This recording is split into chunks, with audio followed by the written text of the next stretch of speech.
Les tricycles de la mort. Comme tout véhicule, le tricycle est un engin à 3 roues qui possède un gaz et un frein. Mais ce qui surprend ici, c'est la façon dont ceux qui pilotent ces engins se comportent. Celui qui a fabriqué le tricycle a-t-il mis une recommandation spéciale sur le véhicule en disant « Attention à ne jamais conduire lentement ».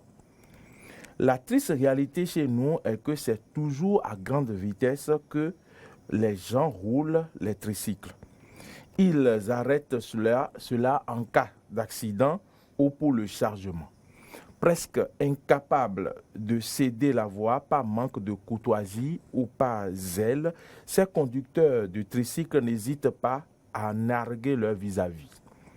Comme quoi, la route leur appartient.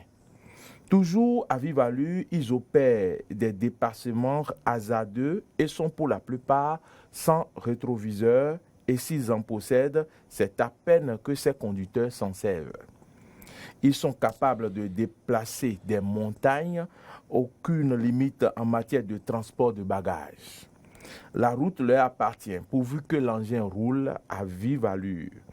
Ils sont souvent au cœur de nombreux cas d'accidents graves sur nos routes, faisant de nombreux dégâts. Même en cas de transport des personnes humaines, l'excès de vitesse les amène à renverser tous les passagers sur nos routes, créant des blessés graves et des pertes en vies humaines. Cet engin de la mort est désormais d'ailleurs interdit par certains préfets de transporter des personnes humaines afin de limiter les dégâts sur nos routes. Nos forces de sécurité publique ne devraient-elles pas porter un peu plus d'attention à ces conducteurs des tricycles qui aiment la prise de risques sur nos routes? Nous devons freiner leur élan de zèle sur nos routes afin de mettre fin à la saignée. Voilà, Freddy Loris d'abord. Les tricycles, un peu comme les cousins directs des Tokpa, vous en parlez bien ce matin, vous faites bien d'en parler, j'allais dire ce matin, Arnaud Nouri Agoua. Et avant d'ouvrir l'année aux amis auditeurs, je me dis, est-ce qu'il n'y a pas une part de responsabilité de ces firmes, de ces sociétés ou de ces promoteurs d'une certaine région du Bénin que vous savez, qui commercialisent davantage ces engins à petit prix venus d'Asie? Est-ce qu'ils n'ont pas une part de responsabilité dans ce que vous évoquez? N'y a-t-il pas de notice ou bien d'initiation préalable avant de permettre quand même à ces compatriotes de s'en procurer? Parce que je pense qu'ils confondent ces tricycles aux motos Bajaj et autres. Or, c'est un engin, je dirais à la limite, spécial. C'est un engin qui n'est même pas correctement équilibré. Justement. Un engin qui a 3 roues, est-il véritablement équilibré? Et l'autre chose est qu'en dehors des dégâts que ces conducteurs créent dans la circulation, vous n'êtes pas sans savoir que l'engin arrive parfois à leur broyer les orteils, à leur broyer les pieds et autres. Les quelques 2 cas auxquels j'ai assisté, eh bien, l'orteil, une bonne partie du pied du conducteur a été complètement broyé. Parce que, vous savez, vous venez de le dire, c'est presque équilibré l'engin. C'est presque équilibré. Ça tombe aussi facilement. Je n'arrive pas à me l'expliquer. Et là-dessus, ces éléments pensent qu'ils se confondent aux pilotes, je dirais en quelque sorte. Je vous assure. Je vous assure. Alors là, je me dis, il faille des séances d'initiation, de sensibilisation de ces conducteurs à la limite vers eux. On va rappeler l'année, si vous le voulez, rappeler le numéro, parce que moi j'ai en tête le numéro de Diaspora FM et qui est 65 33 33. Ça n'est pas le cas ici. Donc si vous nous rappeler le numéro ici pour passer en direct, c'est justement qu'on est ici qui consommait les vendredis un peu à un moment. Donc je n'étais pas dans les coulisses de cette interactivité. Alors, vous en prenez souvent ou vous en sollicitez pour vos déménagements. Vous ne me direz pas le contraire, c'est vrai que ça revient à moindre coût. Quand ce sont les services des tricycles qu'on sollicite, que les véhicules adéquats qui nous prennent un peu moins d'une vingtaine, trentaine de mille, les tricycles. Vous savez, la particularité. À peine 10 000, vous avez déjà fait votre déménagement. C'est pas faux, mais la particularité avec moi, c'est que je n'emprunte pas des tricycles que pour les déménagements. Je pense que je l'ai fait une seule fois, en 2015, mais j'emprunte ça surtout pour venir au boulot. Vous êtes un gros. Ouais, j'emprunte les tricycles pour venir au boulot. Tous les matins, les soirs. Le mec, il s'assoit où? À midi. Non, vous vous asseyez. Parce que vous savez, j'ai constaté c'est comme s'il y a une place à côté des conducteurs de tricycle. Une place à gauche ou à droite. Puis il y a de la place derrière. Non, aussi. derrière, c'est pour toute une famille. Aussi, voilà. Derrière, c'est pour toute une famille. C'est pour des sacs de riz. C'est pour. Non, plus sérieusement. Mais maintenant, Sérieusement. dans les pays d'origine, je me demande si ce sont des engins qui sont adéquats pour les villes ou bien pour transporter des bagages, des champs justement dans les milieux ruraux, n'est-ce pas, pour les travaux champêtres. Voilà, pour ramener quelques kilogrammes et autres quelques sacs de riz, de maïs. Utilitaires en fait. Voilà. C'est dans ce registre qu'on peut. Mais ici, ça se confond presque au moyen de déplacement ordinaire. Mais oui, parce que en fait, par rapport justement au comportement qu'on peut observer. Mais ceci, est-ce que les gens peuvent vous appeler? Auprès des, oui, des il va nous revenir, pourquoi pas, ou nous l'afficher. Ouais. Ça va venir, ça vient. Donc, par rapport au comportement justement qu'on peut observer et dénoncer surtout concernant ces conducteurs de tricycle, il faut savoir que, enfin, de mon point de vue, cela part déjà de la manière dont le véhicule, permettez l'expression, est conçu. Le fabricant, comment est-ce qu'il a construit justement? Comment est-ce qu'il a fabriqué cet outil? C'est-à-dire qu'il n'est pas très équilibré. Et en même temps, vous verrez que quand il y a cette articulation, cela émet un certain bruit. Et la troisième chose, c'est que... Ça émet de grands bruits. Ça émet de grands bruits, d'accord, donc ce n'est pas un petit bruit. Et la troisième chose, c'est que cela a un poids. C'est un peu comme ceux qui conduisent, par exemple, les routières, les grosses motos. Ouais. Vous les verrez souvent filer. Et on se demande, mais pourquoi ils passent leur temps à filer? Est-ce qu'il y a justement, comme Maury posait la question à l'entame de sa chronique, est-ce qu'il a écrit dans la notice d'utilisation qu'il faut forcément filer sur ce genre d'engin? Pas forcément, mais je pense que c'est lié au poids, entre autres.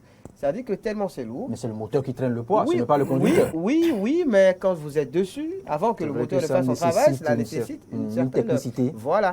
Et donc, quand vous allez... Je ne vous arrête pas. Je ne sais pas si vous avez conduit une routière une fois, Freddy Loïs d'abord. Non, je suis bien tenté, mais je n'ai pas eu le courage encore. En fait, quand vous êtes sur une moto routière et que vous allez lentement, c'est-à-dire vous-même, vous sentez le poids de la moto. Et vous n'êtes pas à l'aise. La moto vous demande d'accélérer. Et c'est quand vous accélérez... Une parenthèse, moi je suis admiratif du ronflement. Ouais, voilà. Donc c'est quand vous accélérez que vous êtes à l'aise et vous sentez moins le poids de la voiture. Enfin, j'allais dire de la voiture. Le poids de la moto. Donc je pense que c'est pareil en fait pour les tricycles. Il y a ce poids donc qui agit sur le conducteur. Cet argument ne va pas les disculper dans Évidemment. Évidemment. Cet argument ne vient pas encourager la connerie. 96, 76, 68, 68, 96, 76, 68, 68. C'est le numéro pour nous rejoindre dans cette tribune. Ça, ce sont les préalables pour comprendre un peu ce qui se passe. Après, évidemment, on ne va pas encourager ce genre de pratiques. Il faut dire tout simplement que les conducteurs de ces motos à trois roues doivent savoir que oui, ils ne sont pas seuls sur la route. Et puis, il y a d'autres passages. Ils affrontent littéralement les autres. Un jour, un Zémilian était en stationnement tranquillement au bord de la voie. Un tricycle quitte là-bas seulement. Et pour récupérer la moto. Vous savez, le tricycle déborde de part et d'autre, non? Ce côté-là crée, ces deux côtés qui débordent crée énormément d'accidents. Parce que le conducteur, c'est comme s'il ne rétroviseur. Quelques-uns non, sauf que ils n'ont pas forcément, on va dire, une vue assez large pour pouvoir tout contrôler. Oui, je pense qu'ils n'intègrent pas que la moto déborde. C'est-à-dire qu'ils doivent se rappeler que la moto déborde à l'arrière. Bien sûr qu'il intègre. Après, c'est peut-être lié au fait que soit c'est un novice, il en est à ses premières heures de conduite, ou alors il y a ce qu'on appelle le rapport de force. C'est-à-dire que quand vous avez par exemple un camion et que Maury Agua débarque avec sa 4x4, il est clair que le camion va s'imposer à lui. Donc c'est pareil pour les tricycles et les motos à deux roues. Quand un tricycle rencontre quelqu'un qui conduit donc une moto à deux roues, c'est clair que le rapport de force ne va pas en faveur de celui qui a une moto ou un engin en circulation à deux roues. Donc il s'impose. Et après, malheureusement, qu'on le veuille ou non, c'est à ceux qui sont donc défavorisés dans ce rapport de force de s'éclipser. Vous savez, il y a d'autres qui s'y plaisent dans ce comportement de badaud, genre je suis avec un gros engin. C'est ça, c'est le rapport de force. Voilà, je suis avec un gros engin. Si vous ne quittez pas, si tu quittes pas, je t'écrase. Et ils vous le disent. Je t'écrase. Après vous avoir dépassé, ils vous le disent. Ils vous le jettent à la figure. C'est atterrissé péril, quoi. C'est atterrissé péril. Ils vous le disent. Et parfois vous vous dites, vous vous posez la question de savoir si ceux-là ont quitté quand même une maison. Voilà, si ils ont quitté, si c'est le même sang qui circule dans la veine, comme on le dit. Il faut voir l'éducation et il faut interroger aussi, justement, et en la matière, c'est très important. Est-ce que tous ces conducteurs ont le permis de conduire? Parce que le permis, justement, quand vous passez le permis, et je pense que la police, autant la police républicaine que justement le ministère en charge donc, des transports. Est-ce que c'est vérifié? C'est vrai que cela a un travail à faire en la matière. Voilà, a un travail à faire en la matière. Ne serait-ce que pour, même si aujourd'hui peut-être on dira qu'au niveau des conducteurs de moteurs ou d'engins à 2 roues, c'est encore un peu compliqué. Mais pour tous ceux qui ont donc des engins à 3 roues, comme notamment les tricycles, il faut absolument qu'on passe au contrôle systématique du permis de ceux qui le conduisent. 96, ceux qui la conduisent. 76, 68. Fidèles amis, c'est le numéro à composer pour partager avec nous votre expérience, bonne ou mauvaise, avec ces conducteurs de tricycles à Cotonou, à Calavi ou ailleurs. 96, 76, 68. Est-ce qu'on ne peut pas s'interroger aussi sur l'impact de ces engins sur le mental, la psychologie de ces conducteurs? Vous savez qu'à des moments donnés, les émédiants développent aussi la psychologie du émédiant. Bien sûr. Ils vous rappellent même à l'ordre, quand ils filent, vous leur rappelez que quand même que c'est la vitesse vous effraie quelque peu. Ils vous disent, mais quand même, ils vous rappellent quand même que rien ne peut arriver, que ça fait 20 ans qu'ils y sont. Ils conduisent, donc ça va quoi. Je me demande s'il n'y a pas un tel mental, la psychologie du conducteur du tricycle qui se croit peut-être... qui se confond au véhicule. Il y a tout ça. Gros porteur, c'est comme vous l'avez dit, on a l'impression que ce sont les cousins en fait des topa. Voilà. Tout est lié en fait. Tout est lié. Il y a le forcément topa, par exemple, il force le passage, il te dépasse et après il rabat, il rabat rapidement. Et il s'arrête. Il s'en fout quoi. Et parfois attend ta réaction. Oui, il vient te regarder. Est-ce qu'il va oser réagir, tu vois? Est-ce qu'il va oser réagir? Il y a quelqu'un en ligne, bonjour. Allô? Auditeur en ligne, bonjour. Bonjour, bienvenue. Oui, bonjour. Téléspectateur en ligne plutôt. Téléspectateur ou auditeur, enfin on ne sait pas. Au travers de quel récepteur il nous suit. Bonjour cher ami, comment peut-on vous appeler? On m'appelle Wilfried Akomakosi depuis Calavi. On vous écoute. Allô? On vous écoute. Par rapport à l'affaire de tricycle qui s'avait passé devant moi avant-hier, j'étais en moto, le gars filait et il m'a dépassé quelques secondes après, il s'est renversé de lui-même. C'est bizarre quoi, la manière dont il conduit sur la voie là. Bizarre. Puis merci que moi je me suis freiné un peu, sinon moi je vais rentrer dedans. Je peux vous poser une question? Allô? Est-ce que le fait qu'il soit tombé justement vous a fait marrer?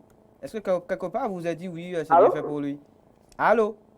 Oui. Est-ce que le fait qu'il soit tombé après donc vous avoir dépassé de cette manière-là vous a fait sourire quand même, vous a, on va dire, donné de la joie au cœur? Ce n'est pas de la joie. Moi-même, pour conduire le jour là, j'ai resté là pendant 30 minutes. Vous êtes resté d'abord là à observer. Il s'est blessé? Il s'est blessé ou pas? Merci beaucoup, bonne journée à vous.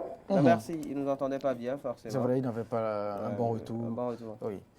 Alors, ce que vous dites n'est pas anodin. Vous entendez souvent, même de grandes personnes en sécurité, qui disent voilà, il vient à peine de nous dépasser. La morale existe quand même, qu'on compatisse, quel que soit le mauvais comportement du fautif ou non. Bien sûr, qu'on compatisse à ça. C'est vrai que d'autres se satisfont. Il y a quelqu'un en ligne. Bonjour. Bienvenue. Oui, bonjour, bienvenue. Oui, moi, je m'appelle Zanou Jacques, depuis Calavi. Monsieur Jacques. Oui, on vous écoute. Oui, moi, je suis conducteur de tricycle.